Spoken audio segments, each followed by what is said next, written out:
இயேசுவுக்கே மகிமை. நமது பட்டுக்கோட்டையில் அனைத்து திருச்சபைகள் போதர்கள் இணைந்து நடத்தும் நற்செய்தி பெருவிழா. நாள் ஜூலை மாதம் 11, 12, 13, 2025 வெள்ளி, சனி, ஞாயிறு. நேரம் தினமும் மாலை 5:30 மணி. இடம் TELC மைதானம், பட்டுக்கோட்டை, பஸ் நிலையம் பின்புறம். தேவ செய்தி சகோதரர் பி.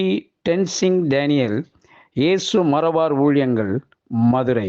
சரீர சுகம் பெற, மன அமைதி பெற, கர்த்தரின் ஆசீர்வாதம் பெற அனைவரையும் அன்புடன் அழைக்கிறோம். இப்படிக்கு கிறிஸ்துவின் பணியில் அனைத்து திருச்சபைகள் போதகர்கள் அன்புடன் அனைவரையும் அழைக்கிறோம். நன்றி. ஒரு வாசல் உனக்கு திறக்கப்பட போகிறது. அந்த வாசல் வழியாக ஆசீர்வாதங்கள் வீட்டுக்குள்ளே வரும். உன் ஆசீர்வாதம் வீட்டிலே தங்கியிருக்கும். உன் குடும்பம் செழிக்கும். உன் வாசல் உயரும். உன் நிலைகள் உயரும். மகிமையின் ராஜா, வல்லமையின் ராஜா அந்த வீட்டுக்குள் பிரவேசிப்பார்.